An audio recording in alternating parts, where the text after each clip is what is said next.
Hello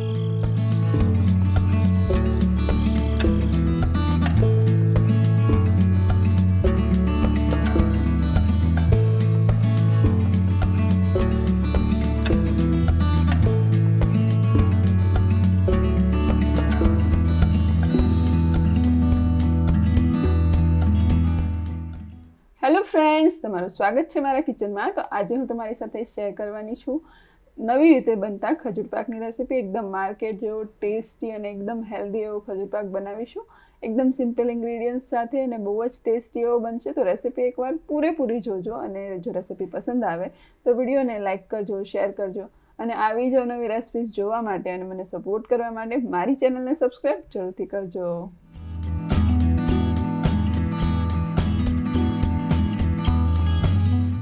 તો મેં સૌપ્રથમ એક નોનસ્ટિક પેનની અંદર 1 મોટી ચમચું જેટલું ઘી લીધું છે। તમે અહીંયા એલ્યુમિનિયમ અથવા તો કોઈ પણ આયર્નની કઢાઈ પણ લઈ શકો છો, અથવા તો કોઈ પણ ધાતુની કઢાઈ લઈ શકો છો। તો હવે આપણે ઘીને એકદમ સરસ પહેલાં તો ગરમ થવા દેવાનું છે।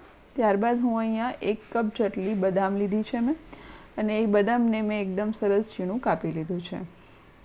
બદામ જે છે એ શરીર માટે બહુ જ ઉપયોગી છે। યાદશક્તિ વધારવામાં ભરપૂર આયર્ન છે એની અંદર, વિટામિન E છે, અને એ સિવાયના ઘણા બધા એની અંદર વિટામિન્સ ને પોષક તત્વો છે જે શરીર માટે ખૂબ જ ઉપયોગી છે। હવે લીધા છે મેં 1 કપ જેટલા કાજુ, એને પણ મેં ઝીણું કટ કરી લીધું છે। અડધો કપ જેટલી મેં પિસ્તા લીધા છે, એને પણ આવી રીતે એકદમ સરસ ઝીણું કટ કરી લીધું છે। ત્યારબાદ મેં અહીંયા 2 મોટી ચમચી જેટલા કોળાના બીજ અથવા તો પમ્પકિન સીડ્સ લીધા છે। 2 મોટી ચમચી જેટલા મગજતરીના બીજ લીધા છે। આ બધા જ ઇન્ગ્રીડિયન્ટ્સ બહુ જ હેલ્ધી હોય છે। તો હવે કાજુ જે છે એ ભરપૂર પ્રમાણમાં પ્રોટીન ધરાવે છે। જો શરીરમાં પ્રોટીનની ઉણપ હોય તો તમે કાજુનું સેવન રેગ્યુલરલી કરશો તો તમે હેલ્ધી રહેશો, અને પ્રોટીન કે ઓછું હોવાને કારણે શરીર પતલું હોઈ શકે છે, વાળ ખરતા હોઈ શકે છે। તો આ બધી પ્રોબ્લેમ્સ જો તમને હોય તો તમે કાજુનું સેવન જરૂરથી કરજો। ત્યારબાદ પિસ્તા જે છે, પિસ્તા એ પાચન શક્તિને મજબૂત કરે છે, એક માઉથ ફ્રેશનર તરીકે ઉપયોગમાં છે, અને એ સિવાય ઘણી બધી બીમારીઓને દૂર કરવા માટે પણ પિસ્તા ઉપયોગી છે। ત્યારે પમ્પકિન સીડ્સ અને મગજતરીના બીજ જે છે એ શરીરને ભરપૂર પ્રમાણમાં પ્રોટીન પૂરું પાડે છે, અને એ સિવાયના ઘણા બધા પોષક તત્વો એની અંદર છે જે શરીરને મજબૂત રાખવામાં, હેલ્ધી રાખવામાં ઉપયોગી છે। તો હવે આ બધી જ વસ્તુને આપણે લો ફ્લેમ પર સતત ચલાવતા રહીને સરસ રીતે એને શેકી લઈશું, અને આ બધી જ વસ્તુને ઘીમાં શેકવાથી એનો સ્વાદ બમણો થઈ જાય છે, અને સાથે સાથે એની જે ફ્રેગ્રન્સ આવે છે એનાથી ખજૂર પાકની સુગંધ બમણી થઈ જાય છે।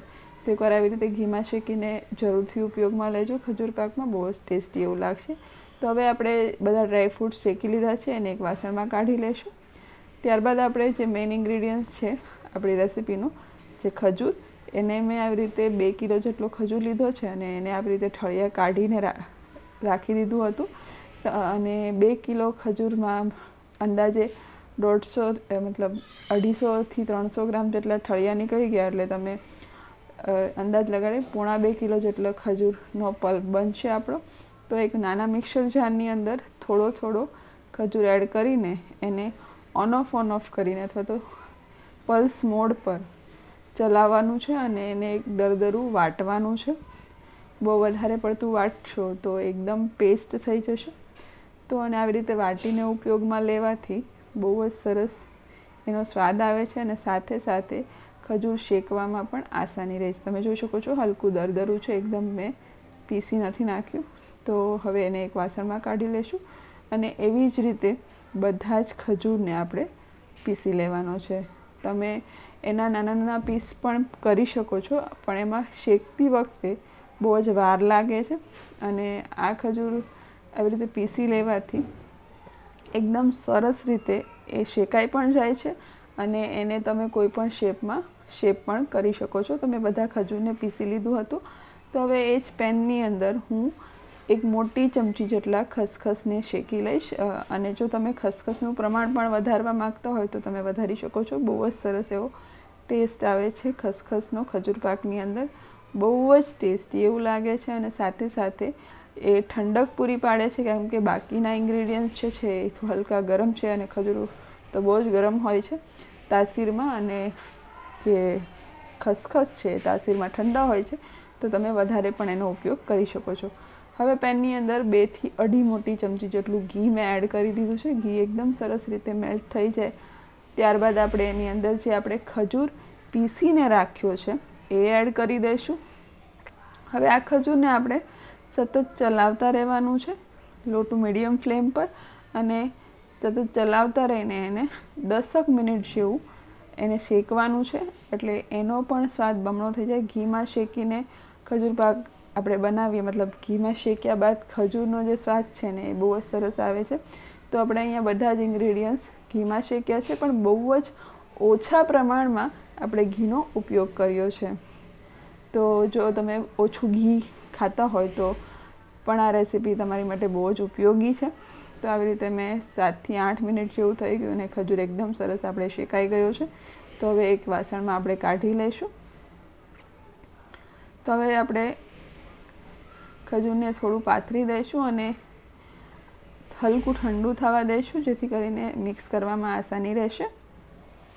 તો અહીંયા જે આપણે ડ્રાયફ્રૂટ શેકીને રાખ્યા હતા એને આપણે પોણા ભાગના ડ્રાયફ્રૂટ અહીંયા એડ કરી દઈશું, અને 30 થી 40% જેવું ડ્રાયફ્રૂટ્સ આપણે રાખશું, જે આપણે ઉપરના ગાર્નિશિંગ માટે રાખવાના છે. તો અહીંયા ડ્રાયફ્રૂટ્સ એડ કરીને, તો અત્યારે ખજૂર જે છે એ ગરમ છે એટલે આપણે એને સ્પેચ્યુલાની મદદથી મિક્સ કરીશું, અને હલકું ઠંડુ થાય ત્યારબાદ આપણે એને હાથેથી મિક્સ કરીશું. તો અહીંયા બધી જ વસ્તુને મેં એકદમ સરસ હાથેથી મિક્સ કરી લઈશ. ડ્રાયફ્રૂટ્સ અને ખજૂર એકદમ સરસ મિક્સ થશે તો બધા જ બાઇટમાં એક સરખું ડ્રાયફ્રૂટ આવશે, અને જો એક સરખું મિક્સ નહીં થાય તો કોઈ બાઇટમાં વધારે અને કોઈ પીસમાં ઓછું એવું થશે. એટલે એકદમ સરસ રીતે પહેલાં તો ડ્રાયફ્રૂટ્સને ખજૂર સાથે મિક્સ કરી લેવાનું છે. તો બધી જ વસ્તુ આપણે એક સરખી મિક્સ કરી લીધી છે. તો ત્યારબાદ આપણે એક કોથળી લેશું અથવા તો એક પોલિથીન લેશું અને એની ઉપર હલકું ઘી લગાવી લેશું, અને જે આપણે ખજૂર અને બધું મિશ્રણ મિક્સ કર્યું છે એ થોડું એની ઉપર એડ કરીશું, અને એનું એક આપણે રોલ રેડી કરીશું. એક મોટું ગોળાકાર સિલિન્ડર ટાઈપનું એવી રીતે તૈયાર કરીશું. તો આવી રીતે કોથળી લઈને કરવાથી હાથમાં ચોંટતું પણ નથી ને એકદમ પ્રોપર થાય છે. અહીંયા તમે બટર પેપરનો પણ ઉપયોગ કરી શકો, અને જો બટર પેપર ના હોય તો મારી જેમ કોથળી પણ લઈ શકો છો, એનાથી પણ બહુ આસાની રહે છે. જો કેટલું જાડું રાખવું છે થિકનેસ એના ઉપર તમારે મિશ્રણ રાખવાનું. જો ઓછું વધુ કરવું હોય તો તમે કરી શકો છો. તો આવી રીતે મેં મીડિયમ રાખ્યું છે કે આસાનીથી એક જ બાઇટ તમારે જો ઓછું પણ ખાવું હોય તો તમે આસાનીથી ખાઈ શકો, બહુ વધારે પડતું બગાડ ના થાય. અને ખજૂર જે છે એ થોડા પ્રમાણમાં ખાવો જોઈએ, બહુ વધારે પડતું એકસાથે ના ખાવો. તો હવે જે આપણે સિલિન્ડર રેડી કર્યું, મતલબ કે જે ગોળાકાર રેડી કર્યું, એની ઉપર જે ડ્રાયફ્રૂટ છે એને આવી રીતે મૂકીશું. અને જો તમે આ ડ્રાયફ્રૂટને વધારે થોડું ક્રશ કરીને એડ કરીશો તો આસાની રહેશે. મેં ક્રશ નહોતું કર્યું એટલે બહુ મોટા પીસીસ રહી ગયા હતા. હવે આપણે એની ઉપર થોડી ખસખસ પણ આવી રીતે ભભરાવી દઈશું, એટલે બધા જ ઇન્ગ્રેડિયન્ટ્સ એકસાથે લાગી જાય અને એકદમ આસાનીથી ચોંટી જશે. અને એનો જે લુક આવશે ને આવી રીતે તો બહુ જ સરસ લાગે છે, અને ખાવામાં પણ બહુ ટેસ્ટી એવું લાગે છે. તમને એવું ફીલ થશે કે તમે ડ્રાયફ્રૂટ બરફી ખાઈ રહ્યા છો, એટલું ટેસ્ટી લાગે છે આ બનતા. તો તમે જોઈ શકો છો જે ડ્રાયફ્રૂટ અને ખસખસથી જે આપણે ખજૂરનો રોલ રેડી કર્યો એકદમ સરસ એવો લાગે છે, અને ખાવામાં તો બહુ જ ટેસ્ટી લાગે છે. તો એકવાર આ રેસીપી આ રીતે બનાવશો ને તો બહુ જ ટેસ્ટી લાગશે. બહારનો ખજૂર પાક લાવવાનો પણ ભૂલી જશો, અને એકદમ ટેસ્ટી એવો ખજૂર પાક, અને એકદમ લુકમાં બહુ જ સરસ લાગે એવો આ ખજૂર પાક તમે ઘરે જ બનાવશો, અને ઘરના લોકો બહુ જ વખાણતા રહેશે, એટલો ટેસ્ટી અને એકદમ સરસ બને છે.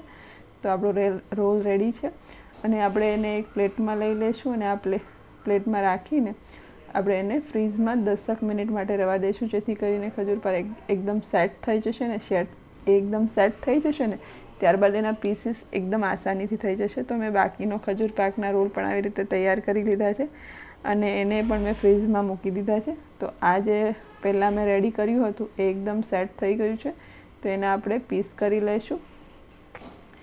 તો પહેલાં તો આને 2 પીસમાં ડિવાઈડ કરી લઈશું એટલે કાપવામાં આસાની રહેશે. ને આવી રીતે એકને આવી રીતે આપણે લઈ લઈશું અને એને પણ નાના નાના પીસ તૈયાર કરી લઈશું અને એકદમ સરસ રીતે એને કાપી લઈશું. તો તમે જોઈ શકો છો આવી રીતે એકદમ ધારદાર ચાકુ લેવાનું છે અને એકદમ સરસ રીતે આ પીસ કપાઈ જાય છે. તમે જોઈ શકો છો. તો આવી રીતે નાનું એવું પીસ પણ તમે એક જ બાઇટમાં પણ ખાઈ શકો છો અને તમે એને બાળકોના લંચ બોક્સમાં પણ આપી શકો છો. તો તમને આ રેસીપી કેવી લાગી કમેન્ટ્સમાં જરૂરથી જણાવજો અને જો રેસીપી પસંદ આવી હોય તો વિડીયોને લાઇક કરજો, શેર કરજો અને આવી જ અવનવી રેસિપીઝ જોવા માટે અને મને સપોર્ટ કરવા માટે મારી ચેનલને સબસ્ક્રાઈબ જરૂરથી કરજો. ત્યાં સુધી આવજો and thank you so much for watching.